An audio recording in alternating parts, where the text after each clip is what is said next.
They had to study the night skies through their telescopes every Wednesday at midnight and learn the names of different stars and the movements of the planets. 3 times a week, they went out to the greenhouses behind the castle to study herbology with a dumpy little witch called Professor Sprout, where they learned how to take care of all the strange plants and fungi and found out what they were used for.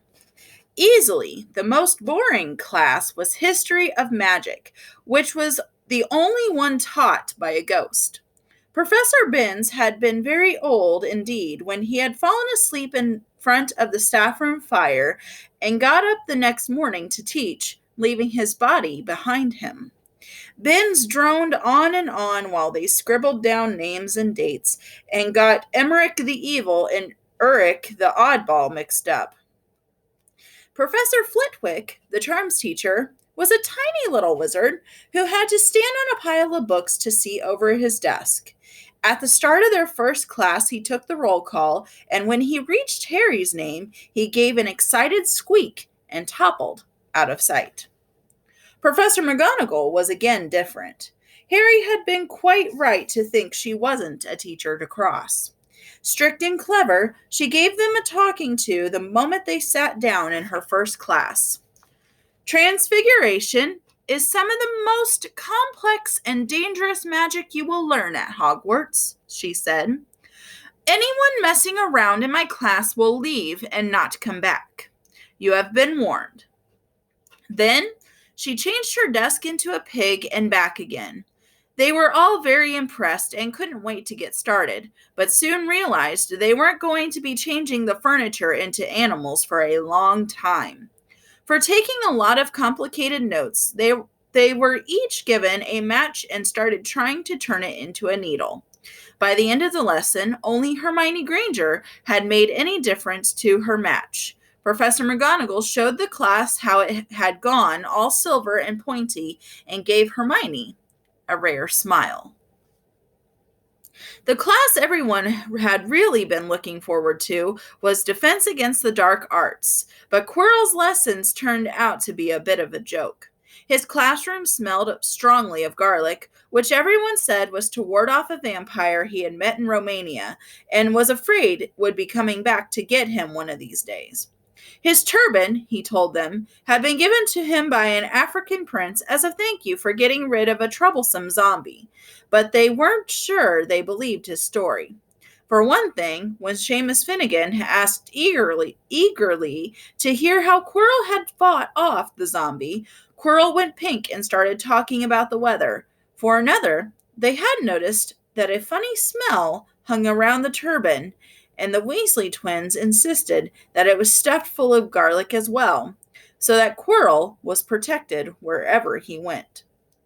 Harry was very relieved to find out that he wasn't miles behind everyone else. Lots of people had come from from Muggle families and, like him, hadn't had any idea that they were witches and wizards. There was so much to learn that even people like Ron didn't have much of a head start. Friday was an important day for Harry and Ron. They had finally managed to find their way down to the Great Hall for breakfast without getting lost once. "What have we got today?" Harry asked Ron as he poured sugar on his porridge. "Double potions with the Slytherins," said Ron. "Snape's head of Slytherin House. They say he always favors them. We'll be able to see if it's true." "Wish McGonagall favored us," said Harry. Professor McGonagall was head of Gryffindor House, but it hadn't stopped her from giving them a huge pile of homework the day before. Just then, the mail arrived. Harry had gotten used to this by now, but it had given him a bit of a shock on the first morning when about 100 owls had suddenly streamed into the great hall during breakfast, circling the tables until they saw their owners and dropping letters and packages onto their laps. Hedwig hadn't brought Harry anything so far. She sometimes flew in to nibble his ear and have a bit of toast before going off to sleep in the owlery with the other school owls. This morning, however, she fluttered down between the marmalade and the sugar bowl and dropped a note onto Harry's plate. Harry tore it open at once. It said, in a very untidy scrawl, "Dear Harry, I know you get Friday afternoons off, so would you like to come and have a cup of tea with me around 3? I want to hear all about your first week. Send us an answer back with Hedwig. Hagrid."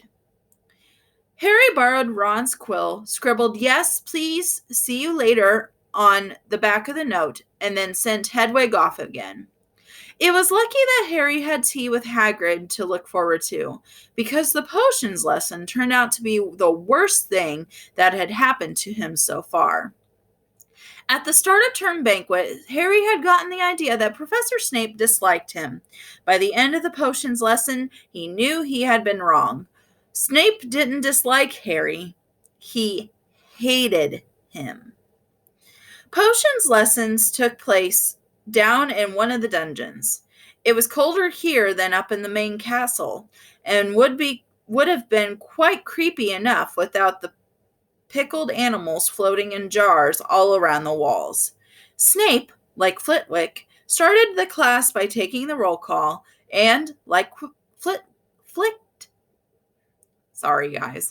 Flitwick, he paused at Harry's name.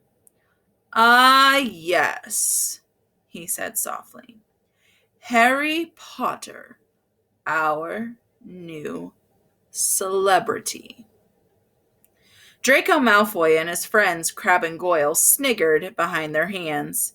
Snape finished calling the names and looked up at the class. His eyes were black like Hagrid's, but they had none of Hagrid's warmth. They were cold and empty and made you think of dark tunnels. "You are here to learn the subtle science and exact art of potion making," he began. He spoke in barely more than a whisper, but they caught every word. Like Professor McGonagall, Snape had the gift of keeping a class silent without effort. "As there is little foolish wand waving in here, many of you will hardly believe this is magic. I don't expect you will really understand the beauty of the softly simmering cauldron with its shimmering fumes, the delicate power of liquids that creep through human veins, bewitching the mind, ensnaring the senses. I can teach you how to bottle fame, brew glory, even stopper death, if you aren't as big a bunch of dunderheads as I usually have to teach." More silence followed his little speech. Harry and Ron exchanged looks with raised eyebrows. Hermione Granger was on the edge of her seat and looked desperate to start proving that she wasn't a dunderhead. "Potter!" Snape said suddenly.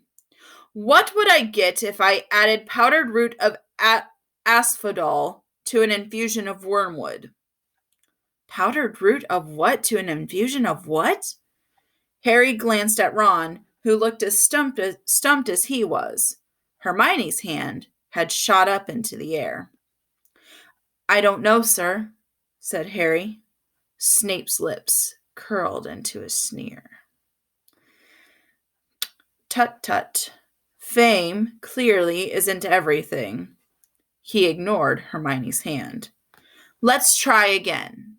Potter, where would you look if I told you to find me a bezoar?" Hermione stretched her hand as high into the air as it would go without leaving her seat, but Harry didn't have the faintest idea what a bezoar was. He tried to not look at Malfoy, Crabbe, and Goyle, who were shaking with laughter. "I don't know, sir,"